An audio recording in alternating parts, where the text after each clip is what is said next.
Queridos irmãos e irmãs, Queridos hermanos, queridas hermanas, en Cristo y amigo que nos acompañan, bienvenidos a un tutorial más del alimento diario.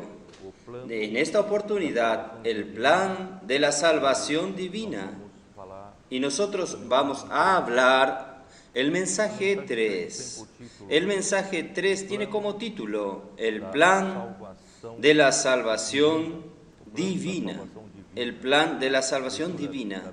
Lectura de la Biblia, Génesis 3 del versículo 15. Yo voy a leer rápidamente algo del día lunes y después yo voy a terminar leyendo un poco mi bosquejo que yo hice y así sirve de un material complementario para que ustedes entiendan esta semana. Comienza el día lunes de esta manera: curado del pecado para vivir en el plano celestial. Este es el plano de la salvación divina. El plan de la salvación divina es curarnos de nuestra caída, de nuestra inyección mortal que el hombre recibió de Satanás, de la serpiente, y gracias a Dios, Dios entonces nos salvó por su redención en la cruz, y el objetivo de Él es hacernos vivir no en el plano terrenal, sino en el plano celestial. Entonces, a pesar de las serias consecuencias engendradas por la caída del hombre, Dios proveyó una salvación completa para nosotros. Esta salvación que abordaremos nos libra no solamente de los pecados que cometemos, sino también de la naturaleza maligna que fue implantada en nosotros por el pecado. Quiere decir, son dos cosas. Una cosa es que nosotros seamos salvos de los pecados que nosotros cometemos. Esto es, recibimos el perdón de Dios cuando nosotros nos arrepentimos. Pero, por otro lado, nosotros aún tenemos la naturaleza pecaminosa que fue inyectada por Satanás, implantada en nosotros por el pecado. Entonces, el origen de esta naturaleza maligna es el diablo Satanás, que se ensoberbeció y se rebeló contra Dios. Después de esto, el alma humana pasó a tener cierta disposición para intrigas, como el libro de Job expone. Este libro nos presentan dos seres temibles que retratan la vida del alma contaminada por la naturaleza maligna del diablo. ¿Cuál es la cura para esto? ¿Cómo nosotros vamos a ser curados de esta naturaleza una vez que ya fue implantada en nosotros? Entonces presentaremos también la relación entre nuestra salvación y el cumplimiento del plan divino de instaurar el reino de Dios aquí en la tierra. Este reino está siendo instaurado hoy por medio de la predicación del Evangelio y de nuestro vivir. La predicación del Evangelio tiene como meta sembrar la semilla del reino por medio de la palabra del Evangelio. Aparte de esto, veremos que cuando andamos en el Espíritu, no solamente tenemos nuestra carne aniquilada por la cruz, sino experimentamos la realidad del reino de los cielos, lo que nos torna parte del Hijo varón que vencerá a Satanás. En medio de las pruebas y luchas, el Señor puede cambiar nuestra realidad espiritual. Mediante su poder podemos salir del plano terrenal y ir al plano celestial, dejando de vivir por nuestra sagacidad, por nuestros pensamientos, por nuestra inteligencia y por nuestra capacidad. Esto ocurre cuando entendemos que el gobierno de nuestra vida viene de los cielos. El Evangelio de Mateo nos revela que el reino de los cielos nos revela el reino de los cielos y cómo podemos vivir en su realidad.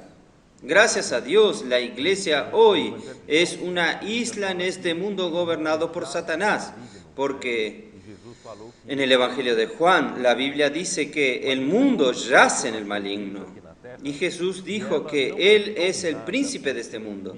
Pero el Señor nos colocó en su iglesia aquí en la tierra, y ella no es dominada por su enemigo ni por el imperio de las tinieblas, sino por los cielos. Pues la iglesia es el reino de Dios. Aunque en medio de tormentas y ataques del enemigo, Dios ya nos dio la victoria. Estamos en las calles orando por las personas y poco a poco ganamos más espacio. De cuadra en cuadra, de ciudad en ciudad, vamos conquistando la tierra de regreso al Señor. Como la infantería de un ejército, vamos tomando esta tierra para el Señor. Entonces yo voy a partir de ahora, vamos a leer un trecho más. Recientemente, al participar de una reunión de la iglesia durante el Ohor, fui profundamente tocado y pedí al Señor que me abriese su corazón y me dijese lo que sentía. En aquel momento, el Señor me inundó de tal desespero al punto de casi derramar lágrimas. Él me hizo ver cuán maravilloso es lo que Él ha preparado para el hombre, pero el hombre no entiende y lo desprecia, prefiriéndose compañeros de su enemigo. Dios, sin embargo, está revelando a la iglesia lo que está en su corazón. Gracias al Señor. En el capítulo 3 de Romanos leemos, como está escrito, no hay justo ni aún uno. No hay quien entienda, no hay quien busque a Dios. Todos a una se extraviaron, a una se hicieron inútiles. No hay quien haga el bien, no hay ni siquiera uno. Este es el desespero de Dios. No es de que no haya quien lo entienda. Él estableció un plan tan maravilloso para salvarnos, pero el hombre no entiende, no lo entiende. Y no hay quien lo busque. Entonces Dios creó al hombre para que Él reine en la tierra por medio de este hombre. Por eso Él lo creó a su imagen y semejanza. Y le dijo que gobernase la tierra, pero el hombre se extravió y se tornó inútil. Perciba el desespero del corazón de Dios. El hombre que Él creó para que haya nuevamente su gobierno aquí en la tierra se desvió, prefiriendo obedecer las palabras de la serpiente. Por tanto, el hombre se tornó inútil para Dios, pues no hacía más su voluntad. Aparte de esto, Satanás inyectó su veneno, su naturaleza vil y pecadora en el hombre, como está simbolizado en Números capítulo 21, cuando el pueblo de Israel fue picado por serpientes abrasadoras. La cura del veneno de la serpiente solo ocurría cuando miraba la serpiente de bronce, hecha por Moisés, levantada en un asta. Este cuadro revela que nuestro Señor Jesucristo fue levantado en la cruz como esta serpiente de bronce, que aunque tenga la misma apariencia de las demás serpientes, no poseía el veneno. Esto representa el hecho de que el Señor Jesús tiene la semejanza de la carne del pecado, sin embargo, sin el veneno del pecado, de la misma manera que el pueblo de Israel era sanado al mirar la serpiente de bronce. Quien mire al Señor Jesús y quien crea en Él será curado del pecado y tendrá vida eterna. Juan 3, 14 y 15. Aleluya, esta es la salvación que Dios prometió para el hombre. Esta fue una palabra que el Espíritu me inspiró para hablar en el comienzo de este mensaje, y yo voy entonces de aquí en adelante voy a leer mi bosquejo que yo preparé para este mensaje, y quién sabe les ayude a ustedes a complementar y para entender este mensaje. Muy bien, entonces nosotros vimos la caída del hombre. Yo voy a leer aquí, yo voy a hablar un poco sobre la semilla de la mujer. Vamos para Génesis capítulo 3. Capítulo 3, en el versículo 14. Y Jehová Dios dijo a la serpiente, por cuanto esto hiciste, maldita serás entre todas las bestias y en todos los animales del campo. Sobre tu pecho andarás y polvo comerás todos los días de tu vida. Versículo 15, quiero que presten atención. Y pondré enemistad entre ti, la serpiente, y la mujer, entre tu simiente y la simiente suya. Esta te herirá en la cabeza y tú le herirás en el calcañar. Quiere decir, la descendencia de la serpiente hará guerra contra el descendiente de la mujer, que habla en singular, es el descendiente de la mujer. Esta palabra descendiente en hebreo es la misma palabra para semen. Entonces es la simiente de la mujer. Este te herirá la cabeza, quiere decir, la semilla de la mujer herirá la cabeza de la serpiente y tú le herirás el calcañar. Entonces existe una promesa de la salvación divina para el hombre, y esta salvación vendrá por una mujer, y por la mujer vendrá la semilla. Aquí voy a leerles a ustedes. Descendiente en hebreo, será o será, que significa semilla o semen. La mujer aquí se refiere por un lado a Eva, pero por otro lado la Virgen María, la madre de Jesús, pues el Señor Jesús fue el único hombre que nació de una mujer sin la participación del hombre. Realmente, en toda la humanidad, entre todos los seres humanos, no hay un segundo hombre que haya nacido solo de mujer. Siempre tiene la participación del hombre o la mujer, pero nuestro Señor Jesús, Él es la semilla de la mujer, el descendiente de la mujer, sin la participación del hombre. También en versión ampliada se refiere a la mujer universal en Apocalipsis capítulo 12, versículo 1. Esta mujer engendrará un hijo varón compuesto por vencedores de la iglesia que serán arrebatados para Dios hasta su trono. Esto está en Apocalipsis 12, versículo del 1 al 6. Yo voy a leerles rápidamente a ustedes. Apocalipsis 12, versículos del 1 al 6. Vamos a ver. Apareció en el cielo una gran señal, una mujer vestida del sol, con la luna debajo de sus pies y sobre su cabeza una corona de 2 estrellas, y estando encinta clamaba con dolores de parto en la angustia del alumbramiento. También apareció otra señal en el cielo, he aquí un gran dragón escarlata que tenía 7 cabezas y 10 cuernos, y en sus cabezas 7 diademas. Y su cola arrastraba la tercera parte de las estrellas del cielo, y las arrojó sobre la tierra, y el dragón se paró frente a la mujer que estaba para dar a luz, a fin de devorar a su hijo tan pronto naciese. Entonces, este hijo sería el descendiente de esta mujer. Esta mujer ahora se refiere a la mujer universal, que representa a todo el pueblo de Dios. Y también del pueblo de Dios nacería un descendiente, un hijo, la parte fuerte, el hijo varón, para derrotar a Satanás, pisar en la cabeza de Satanás. Entonces el versículo 5 dice, y ella dio a luz un hijo varón que regirá con vara de hierro a todas las naciones, y su hijo fue arrebatado para Dios y para su trono. Y la mujer huyó al desierto, donde tiene lugar preparado por Dios, para que allí la sustenten por 1260 días.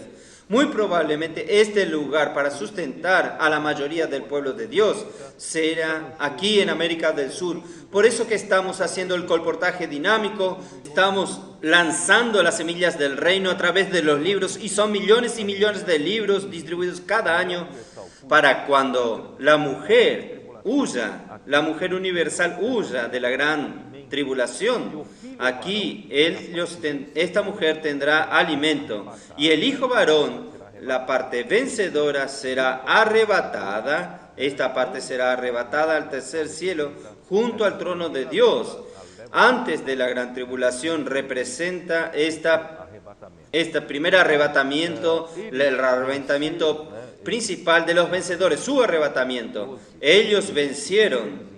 Continuando, Apocalipsis 12, versículos 7 en adelante.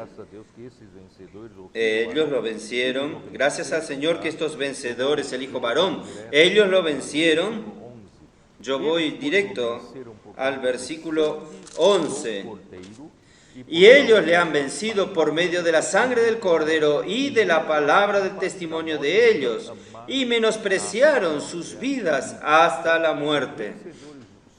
Entonces, los vencedores son estos que hoy aplican la sangre del Cordero. Ellos no confían en ellos mismos, porque en ellos mismos no hay salvación. La salvación está en primer lugar, la redención realizada por Cristo en la cruz. Por su sangre es que nosotros vencemos al diablo. En segundo lugar, por causa de la palabra del testimonio que dieron. Quiere decir, la palabra que ellos predican, siembran como la semilla del reino. Esa misma palabra ellos viven. Ellos dan testimonio que la palabra funciona en sus vidas, es realidad. El reino de los cielos sucede en la iglesia, y aún no amaron su muerte. Los vencedores tienen esta característica: niegan su vida del alma todo tiempo. Ellos no viven por la carne, no viven por su propia capacidad, su inteligencia. Ellos no viven por la búsqueda del placer de su vida del alma, de su ego. Por el contrario, ellos se niegan para poder hacer la voluntad de Dios. Y la serpiente de bronce levantada por Moisés en el desierto, en Números 21 del 4 al 9, nosotros podemos entender que en Génesis 3, Satanás inyectó su naturaleza en la carne del hombre. Dios mandó a Moisés hacer una serpiente de bronce y levantarla en un asta, y aquel que fue picado por la serpiente miraba a la de bronce y sanaba, sabiendo que los hijos...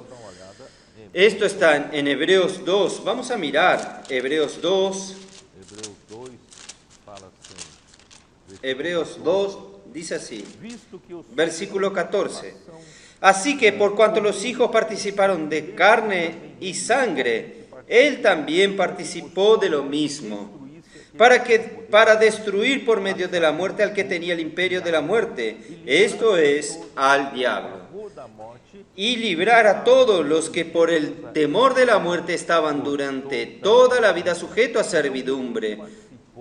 Entonces Jesús participó para poder salvar a nosotros los hombres que tenemos carne y sangre. Él mismo participó para poder destruir a aquel que tiene el poder de la muerte, el diablo, y librarnos a todos nosotros que tenemos el pavor de la muerte, y nosotros estamos sujetos a la esclavitud por toda la vida, pero nosotros fuimos liberados por esta salvación. Dios entonces en Romanos 8:3, este versículo es maravilloso, un versículo muy aclarador. ¿Por qué? Porque aquí nos prueba que Jesús, Él no nació del hombre con la mujer. Si naciese del hombre con la mujer, tendría participación de la carne del pecado. Como Él nació solamente de la mujer, Él participó de la semejanza de la carne del pecado. Quiere decir, en Él no hay pecado. Él es el único hombre que nació sin pecado. Pero Él tenía la semejanza de la carne del pecado. Por causa de esta semejanza, Dios pudo en su cruz condenar en esta carne, en esta semejanza de la carne, condenar al pecado y llevar nuestra carne con pecado en la cruz. Por la semejanza de la carne pecaminosa. Esto hice un dibujo, pueden verlo en el alimento diario. Muy bien. Entonces, aún más, déjenme verme aquí, para que la justicia de la ley se cumpliese en nosotros, que no andamos conforme a la carne, sino conforme al Espíritu. Ahora viene la salvación, nuestra salvación, la salvación divina, para librarnos de la naturaleza pecaminosa que aún está en nuestra carne. Entonces nosotros, para ser salvos, nosotros no podemos más vivir según la carne, sino vivir según el Espíritu. no solo Dios perdonar nuestros pecados, nosotros ser salvos de los pecados cometidos, sino que ahora es un elemento más difícil de lidiar, que es la naturaleza pecaminosa que está en este viejo hombre, que está en el hombre. Entonces, nuestra carne, ¿qué hacer? No vivir más según la carne y vivir según el Espíritu, porque los que son de la carne piensan en las cosas de la carne, aún piensan en las cosas de la carne, pero los que son del Espíritu, en las cosas del Espíritu, piensan en las cosas del Espíritu. Colocar su mente en el Espíritu es lo mejor que usted puede hacer para no vivir siendo gobernado por la carne del pecado, por la naturaleza pecaminosa. Porque el ocuparse, si usted inclina su carne en la muerte, en la carne es muerte, pero si usted inclina su mente al Espíritu, usted va a tener vida y paz. Por cuanto los designios de la carne son enemistad contra Dios, porque no se sujetan a la ley de Dios, ni tampoco pueden. Y los que viven según la carne no pueden agradar a Dios. Mas vosotros no vivís según la carne, sino según el Espíritu. Si es que el Espíritu de Dios mora en vosotros, y si alguno no tiene el Espíritu de Cristo, no es de él. Entonces, queridos hermanos, nosotros hoy creemos en el Señor Jesús, nosotros recibimos el Espíritu de Cristo, el Espíritu de Dios. Está dentro de nosotros este Espíritu, por el cual nosotros vivimos en el día a día. Nosotros no vivimos más por la naturaleza pecaminosa que está en nuestra carne. Esta es la salvación de Dios. Y en el versículo 18, él dice así: pues, si nosotros vivimos todos los días de esta manera, y nosotros vamos madurando. Versículo 16 dice: y el Espíritu mismo da testimonio a nuestro espíritu de que somos hijos de Dios. El versículo 14 dice: porque todos los que son guiados por el Espíritu de Dios, estos son hijos de Dios. Este segundo versículo, hijos, aquí son hijos cuyos, hijos maduros. Entonces, cuando nosotros creemos en el Señor Jesús, nosotros somos hijos tecnos, aún hijos infantiles, pero conforme nosotros somos guiados por el Espíritu, nosotros vamos madurando, tornándonos hijos cuyos, hijos maduros de Dios. Y el versículo 17: y si somos hijos también herederos, herederos de Dios y coherederos con Cristo, si es que padecemos juntamente con Él, para que juntamente con Él seamos glorificados. Entonces, nosotros cuando creemos en el Señor Jesús, nosotros nos tornamos hijos tecnos, hijos infantiles, pero cuando pasamos a vivir en el Espíritu, a ser guiados por el Espíritu, nosotros vamos madurando hasta tornarnos hijos, los hijos cuyos. Y de hijos cuyos nosotros vamos avanzando hasta nosotros preocuparnos con la voluntad de Dios, preocuparnos con el plan del Padre, cooperar con el Señor, tornándonos herederos de Dios y coherederos con Cristo y herederos de Dios. Y así requiere sufrimiento hoy, pero seremos glorificados juntamente con Cristo. Entonces, cuando viene la revelación de Jesucristo, versículo 18, pues tengo por cierto que las aflicciones del tiempo presente no son comparables con la gloria venidera que en nosotros ha de manifestarse. Porque el anhelo ardiente de la creación es el aguardar la manifestación de los hijos de Dios. Quiere decir, si nosotros llegamos al punto de madurez como hijos de Dios, llegamos al punto de poder heredar toda la herencia de Dios, entonces solo nos resta que un día, cuando el Señor regrese, ser revelados los hijos de Dios, la gloria de los hijos de Dios. Versículo 20, versículo 19 dice: porque el anhelo ardiente de la creación es el aguardar la manifestación de los hijos de Dios. Quiere decir, toda la creación está sujeta a vanidad. Versículo 20. Porque la creación fue sujetada a vanidad, no por su propia voluntad, sino por causa de aquel que la sujetó en esperanza, por el pecado. Cuando el hombre cayó en el engaño de la serpiente. No solo el hombre cayó, sino que toda la creación también cayó, estuvo sujeta a vanidad. Porque la creación misma será libertada de la esclavitud, de la corrupción, a la libertad gloriosa de los hijos de Dios. Cuando nosotros, los hijos de Dios, seamos libres del cautiverio de la corrupción, por andar en el Espíritu, por madurar en vida, nosotros vamos a libertar a toda la creación también.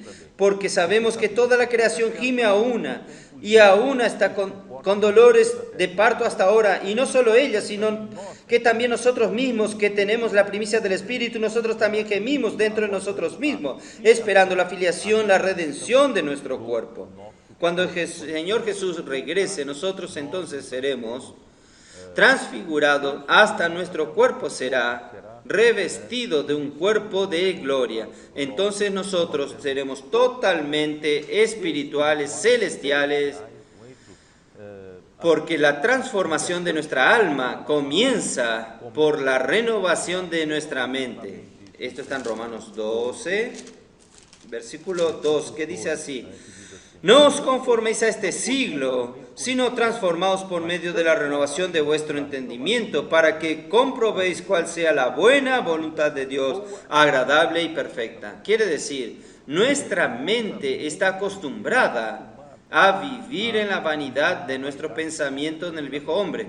Pero cuanto más nosotros vamos viviendo por el Espíritu, nuestra mente va siendo renovada y nuestra alma, nuestro ser será transformado. Entonces, la salvación de nuestra alma comienza por poner nuestra mente en el Espíritu, como nosotros leímos en Romanos 8, versículos 3 y 6. Entonces la mente es la parte principal del alma. Ella lidera al alma. Cuando su mente es renovada, la emoción y la voluntad la siguen su mente. Entonces toda nuestra alma es renovada y transformada. Por eso, capítulo 12, versículo 1 dice así: así que, hermanos, ruego por las misericordias de Dios, que presentéis vuestro cuerpo en sacrificio vivo, santo, agradable a Dios, que es vuestro culto racional.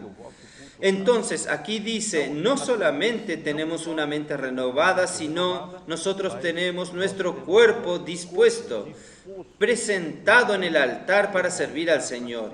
Este cuerpo no es para vivir para nuestro confort, para vivir por los placeres de la carne. Por el contrario, este cuerpo es para servir al Señor, para hacer la voluntad de Dios y así buscar la transformación del alma por la renovación de la mente. Al final, todo esto es para la edificación del cuerpo de Cristo, que en la práctica es la vida de la iglesia, y esto producirá los vencedores en la iglesia. Queridos hermanos, este es el plan de la salvación divina, el plan completo de la salvación divina.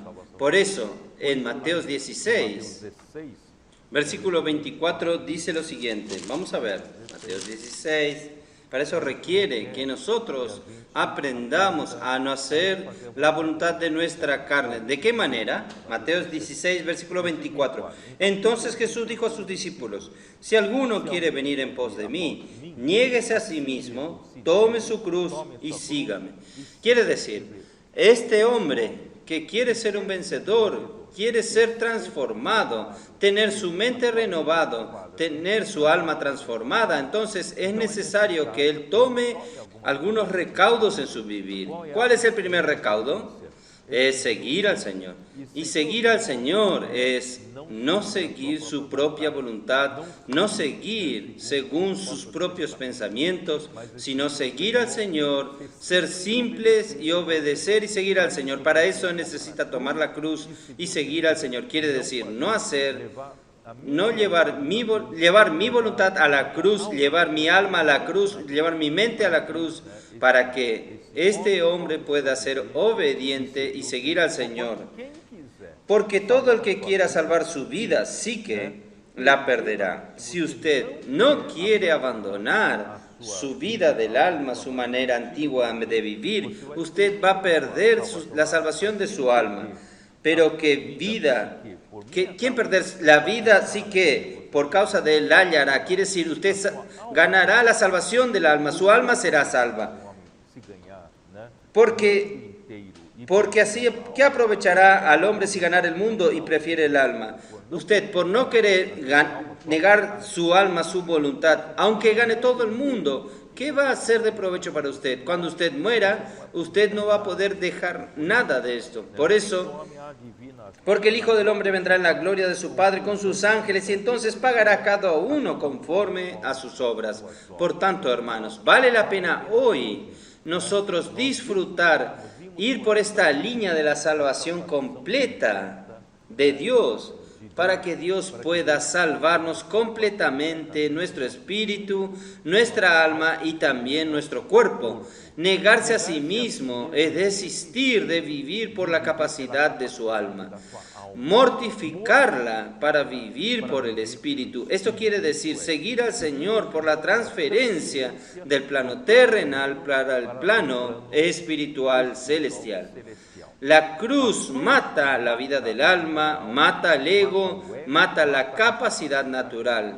El concepto general de la cruz es sufrimiento. Yo estoy sufriendo, estoy tomando la cruz. En verdad, la finalidad de la cruz es matar, poner fin a sus acciones de la vieja alma. Hoy nosotros seguimos al Señor en nuestro espíritu. Gálatas 5, vamos a ver Gálatas capítulo 5. Gálatas 5, que dice lo siguiente, el versículo 16, Gálatas 5, 16, digo pues, andad en el espíritu y no satisfagáis los deseos de la carne, porque el deseo de la carne es contra el espíritu, lucha contra el espíritu, guerrea contra el espíritu, y el espíritu es contra la carne, y estos se oponen entre sí. Usted no puede vivir en la carne y no vivir en el espíritu al mismo tiempo, porque son opuestos, para que no hagáis lo que quisierais. Pero si sois guiados por el Espíritu, no estáis bajo la ley. Quiere decir, nosotros hoy en el Nuevo Testamento, nosotros somos guiados por el Espíritu, no es por la ley, por el Espíritu. Nosotros tenemos un rey que gobierna en el reino de los cielos.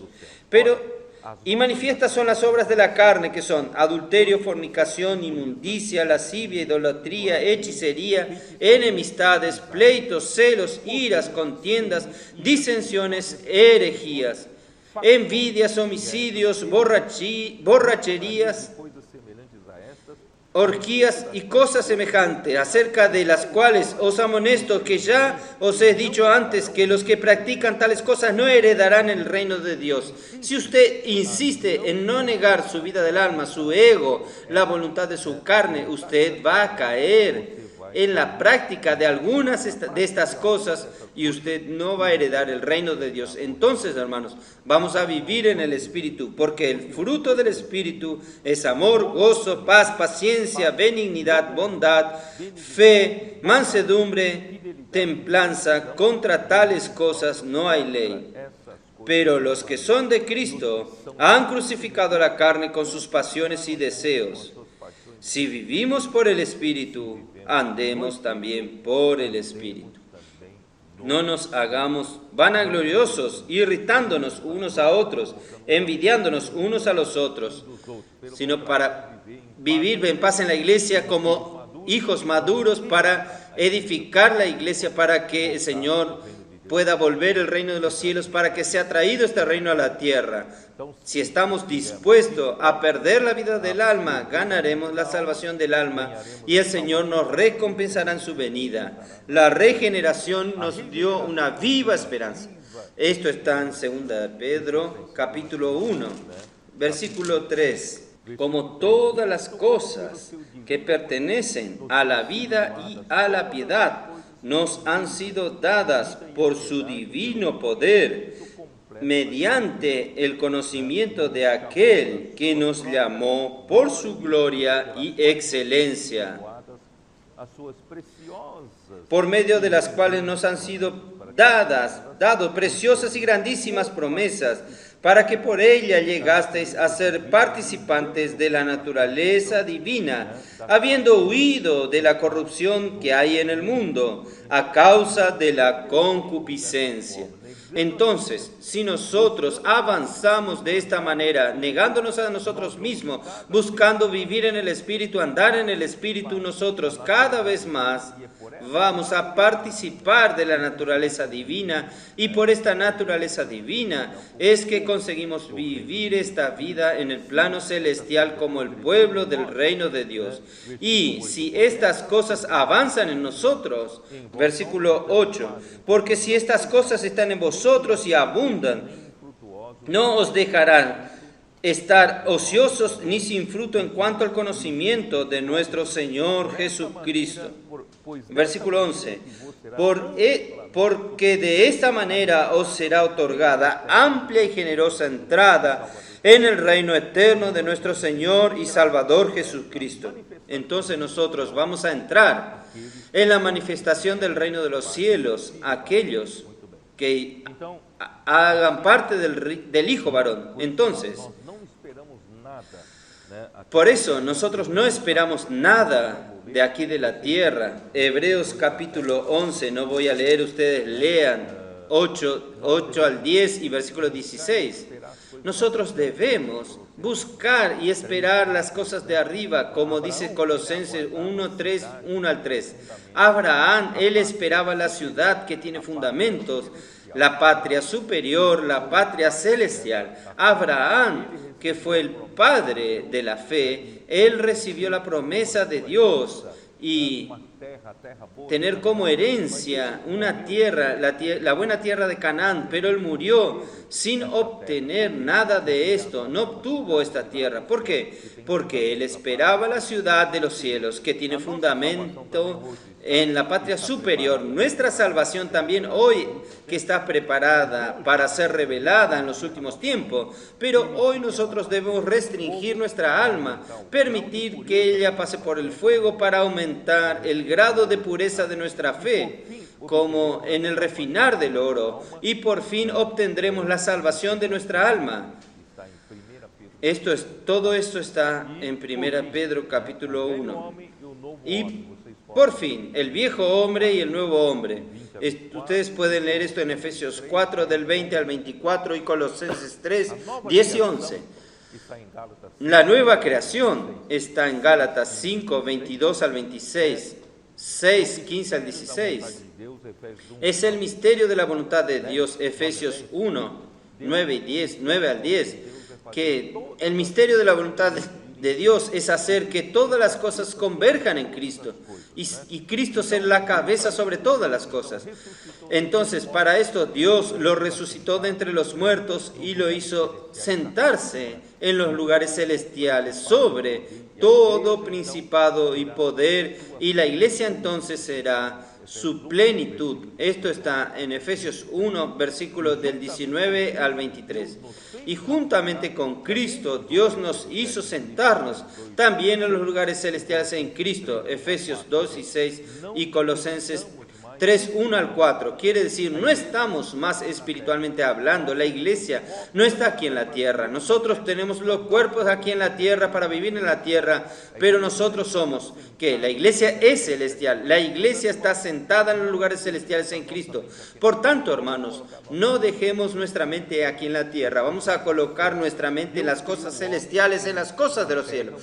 Dios creó al hombre como una tierra, un suelo preparado para recibir la semilla divina por medio de la palabra de Dios. Esto está en 1 Pedro 1, 22 al 23. Podemos leer rápidamente 1 Pedro 1, 22 al 23, que dice así: habiendo purificado vuestra alma por la obediencia a la verdad, mediante el Espíritu, para el amor fraternal no fingido, amaos unos a otros entrañablemente de corazón puro, siendo renacidos no de simiente corruptible, sino de incorruptible, por la palabra de Dios que vive y permanece para siempre. La palabra de Dios, hermanos, ella es viva. Ella es una semilla viva que fue plantada en nuestro corazón, y esta semilla viva nos trajo la naturaleza del amor de Dios. Nosotros podemos amar ardientemente unos a los otros con amor fraternal, porque nosotros fuimos regenerados, nacimos de nuevo, no por una semilla corruptible, sino con una simiente incorruptible. Entonces Dios espera recoger en la resurrección el cuerpo espiritual incorruptible en gloria y en poder. Esto está en 1 Corintios capítulo 15. Vamos a leer rápidamente.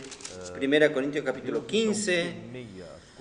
Dios entonces siembra las cosas en el cuerpo que ha de ser.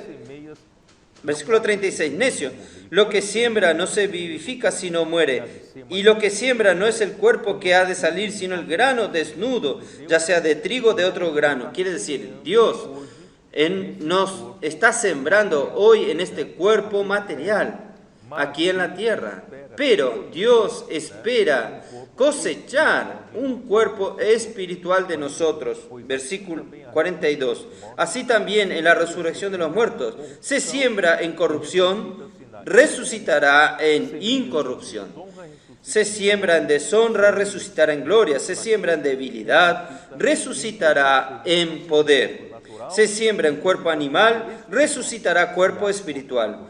Hay cuerpo animal y hay cuerpo espiritual. Entonces, Dios está trabajando en nosotros aquí en la tierra a partir de este cuerpo material físico, pero Dios colocó una semilla divina dentro de nuestro espíritu que está desarrollándose en nuestra alma, y un día esta semilla que fue sembrada en este cuerpo natural será que resucitará en un cuerpo espiritual, en un cuerpo en gloria, un cuerpo en honra.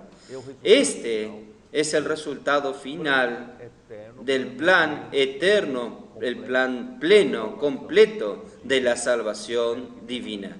Espero que usted haya recibido alguna luz en estas palabras. Que Dios entonces los bendiga. Amén.